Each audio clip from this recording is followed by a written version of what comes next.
Hi everyone, I'm Katelyn Kleist. I'm the chef owner of Kate's Catering and Personal Chef Services, and today, as you can tell, I'm not filming from our commissary. I am filming from my home, so welcome. And today I just wanted to talk about something that I think is top of mind for everyone, and that is COVID-19 and how coronavirus is obviously affecting everybody's life right now. We are working from home, kids are at home, we're even spending more time with our pets now and loved ones, at least that are under our roof. But I want to touch on something that I think is top of mind for everyone, and that is how coronavirus is affecting the food service industry.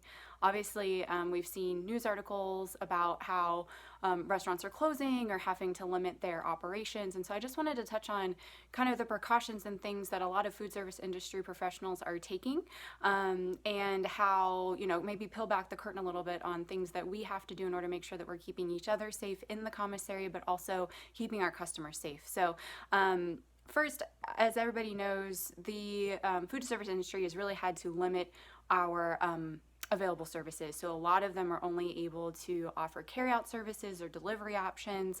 And a lot of establishments have taken additional precautions in order to kind of keep everybody safe. They've gone to contactless sales. They've gone, to being able to designate certain pickup areas in their establishment, so they're limiting the spread of disease that way. Even touchless payment options, either payment online or using the smart pay options using somebody's phone. And a lot of establishments are limiting their menus and their services that they're even offering to be able to really streamline and control all the services that they're providing, make sure that they're coming to their clients in a really safe way. It's really important to remember through all of this, though, that everything seems very foreign and everybody's trying to retool really quickly. The food service industry is already under such strict local, state, and federal guidelines in order to even operate on a normal operation.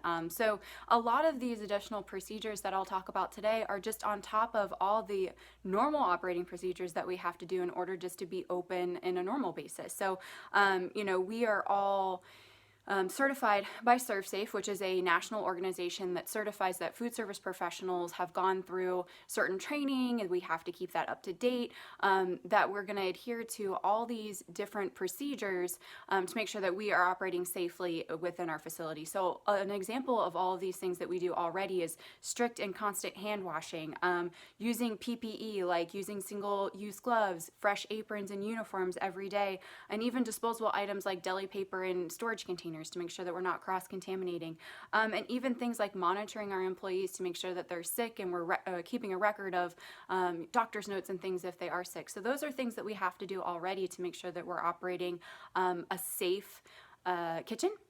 Other things that a lot of food service industry professionals are putting in place, especially at Kate's, I know these are some procedures that we have taken on, is maintaining the 6-foot distancing. So that's something that we really stepped up. It's difficult when we're all working in close quarters and need to use the same equipment, but we've really committed to that.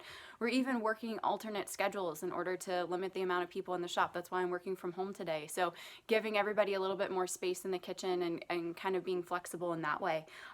We've also implemented hourly sanitation of all commonly used surfaces with an EPA-approved antimicrobial sanitizer. So hourly sanitizing of door handles and light switches and surfaces just helps kind of keep any sort of cross-contamination down, and also utilizing more single-serve disposable items. So things like deli papers and gloves and deli containers, things that are single-serve that we can just use once and then toss away and not have to worry about cross-contamination that way.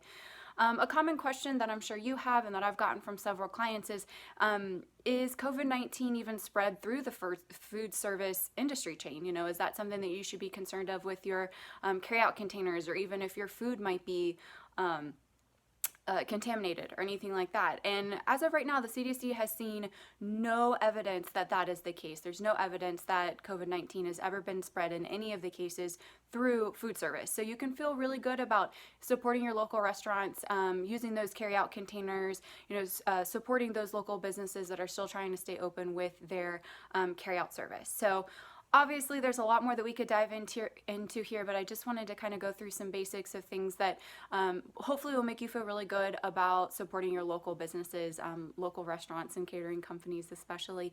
So there you have it, just a couple of items to help peel back the curtain to see what food service industry professionals are doing.